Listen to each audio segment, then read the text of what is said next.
So the Xbox One S all-digital console just released this week, and I want to give my thoughts on the console as well as my current opinion on digital distribution.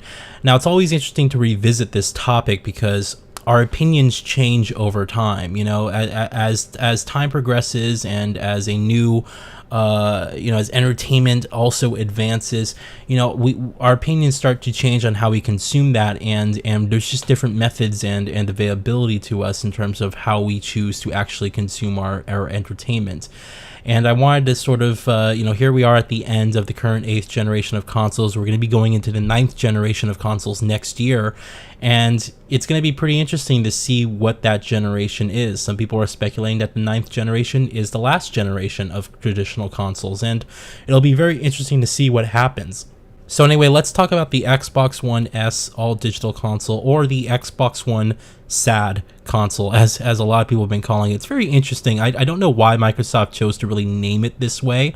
I mean, why wouldn't you kind of name it the Xbox One E, or, the Xbox One, I don't know, like Lite, something else besides the Xbox One S all digital. It's kind of interesting how they didn't have like another acronym in there, and a lot of people are poking fun at it now, saying it's the Xbox One SAD console. And to be honest, it is kind of sad because not that it's a digital only console, but it is kind of sad that it's released in a market that doesn't necessarily, it's like it's too late to the party. Who is really going to buy this console when you tell them, oh, next year the next Xbox will be out and it will be able to play all the games that the Xbox One currently does? So it's like, who is really going to purchase this console? Now, they priced this also extremely poorly as well, which I just don't know who in their boardrooms decided this would be a good idea, but it's $250, which is technically supposed to be $50 less than the Xbox One S console. But what's funny is that if you look on your typical GameStop or Amazon store, you can pretty much get an Xbox One S bundled with some games for the same price as the Xbox One S all-digital console. And it's kind of like, when it gets to that point, it's like, why would you go with the all-digital version? Even if you're like, oh, I only buy digital, you're getting a better deal overall by going with the standard Xbox One S console. And I'll tell you why as well, that, the Xbox One S, in my opinion, there is one thing that is keeping it priced appropriately. I feel that the Xbox One S all digital should replace like the 500 gigabyte Xbox One S, and that it should be priced at $200 or $179.99. In my opinion, I feel like that would be a perfect price for the console. But the reason that I can still see the Xbox One S, the standard one, priced at $249, I've seen it go as low as $229. On Black Friday and holiday sales, that console is easily $200. But what makes that console worth it outside of gaming is that when you purchase even the Xbox One S standard console, you get a 4K Blu-ray player. And I have a lot of people ask me about 4K Blu-rays, and I currently use my Xbox One X as a 4K Blu-ray player, and I have built out my 4K Blu-ray collection, and I enjoy watching movies in 4K with HDR, and it's just like, wow, this is such a fantastic experience. But, that is a big reason, in my opinion, why you can kind of price the Xbox One S the same as the PlayStation 4, even though the Xbox One S technically is like really underpowered currently right now in this generation. I mean, we're seeing games, multi-platform games on the if you have an Xbox One S or even the original Xbox One, you're getting almost all the time. It's like 99% of games that come out run significantly worse and look significantly worse on the base Xbox One and Xbox One S consoles. So the reason that you can still price it the same is you can always say, oh, well, the Xbox One S supports 4K streaming. It also supports 4K Blu-rays, and you're giving people more entertainment options.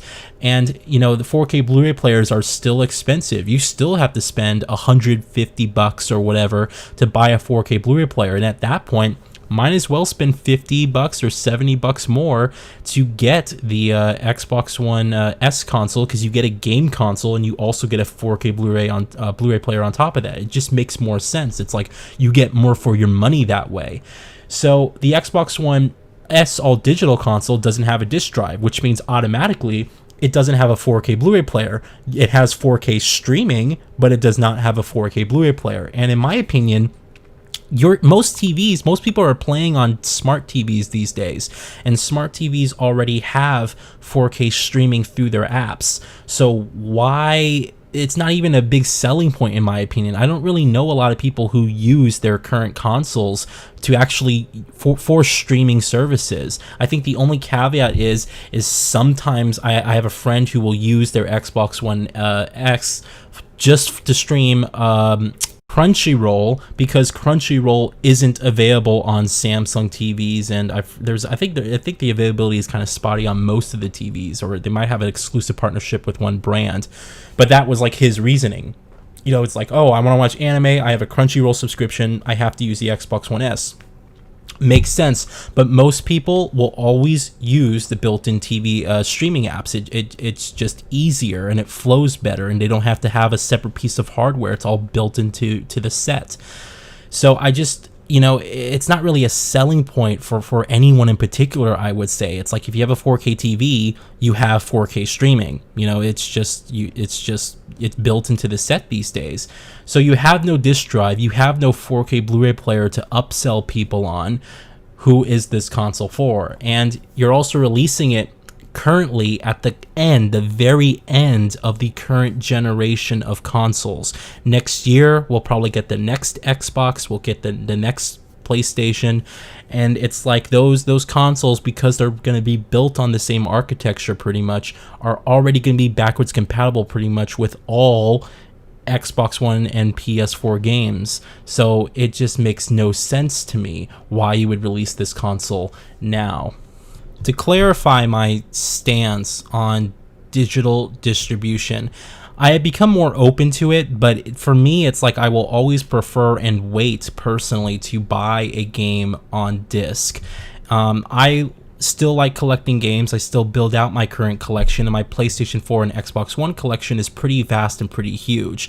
That being said, because of the opportunities I've had this generation, for example, going to the Shadow of the Tomb Raider event, there was being invited to like the Microsoft press conferences for E3. Because of all these things, I've been getting review codes a lot for games, and so I got a review code for Shadow of the Tomb Raider, and I got a review code for Forza Horizon 4, etc. And the way that they distribute these review codes is through digital codes, because that way they don't have to send you anything. You can just get the digital code. It's pretty easy, and it's just, for me, I've always had this thing like, oh, I just want the disc because I just like that feeling of collecting. But I game on my PC a lot, and I have no qualms or any issues with going on Steam or Origin, Uplay, even the Epic Game Store, and purchasing a game digitally and then downloading it to my computer. I have no personal issue with that. That's just how I consume games and experience entertainment on my PC. And it makes no sense anyway, because even if I were to go buy a PC game at the store, most of them have a case. You open up the case, it has a little paper inside, and then there's your digital code to download it on whatever game client that it's tied to. So for me, it's like I'm not ready to fully make the jump yet. However, if I was forced to make the jump, I would just go ahead and do it. For me, it's like I'm not going to deprive myself of the game experience just because it's not on disc. I see a lot of my friends too who are also into collecting are now being more open to actually downloading games, and people aren't as freaked out by it anymore. Internet has gotten better to the point where we can actually download games pretty quickly. For me right now, to download, let's say like a 50 gigabyte game, it will take me about half an hour, which isn't too bad. That's basically like, okay, 10 minutes to the store, 10 minutes to look around and buy the game, then 10 minutes back home. It's been like half an hour. So it's fine, to be honest, but yeah, I will always prefer personally having the physical disc in my hand. That's just the way that I prefer at this current state in time. Overall, the Xbox One S all digital console, in my opinion, is just a weird, and honestly, it's a huge misdirection on Microsoft's part. And Microsoft's been very smart this generation. They have released a lot of different tiers of consoles. They have redesigned the Xbox One from it being this big ugly VCR machine. I didn't think that the original Xbox One was particularly ugly, but you could tell when you like held that thing up, there was a lot of space in between the components. It did not need to be that big. And when I look at the Xbox One S, I'm like, that's a gorgeous console. And I look at the Xbox One X and I'm like, that's a gorgeous console. And I think that they have the better looking console when compared to the PlayStation 4 different variants that are out right now. So I feel like they've been really good with the console designs, but for me it's like, you know, if the Xbox One S all digital console doesn't have a disc drive, why does it need to be the same size as the Xbox One S? Couldn't they have like literally cut that thing in half? Imagine for a second if it could have been like super sleek, like very super sleek. And instead of having like that bottom portion of the Xbox One S, they could have deleted that and would have just been like this nice little smooth like rectangle. That would have been very cool, and that would have been very interesting, and it would have been like kind of, you're like, oh nice, this is a little thing that sits there on your TV, and this is a little thing that sits there on your desk, and it just, you download games to it. And I feel like they could have really done a good job there if they designed it that way. But no, it's like the most lazy, like it's like they didn't want to work at all. They're just like, let's just take the disk drive off. But it's like, why does it need to be the same size? I just don't understand that. What is in that space right there? What did you put in that space? So I don't know. That's something for the actual, you know, engineers to answer. But yeah, they really missed the mark on that console. So anyway, let me know what you guys think, and I will talk with you all later, and have a great day.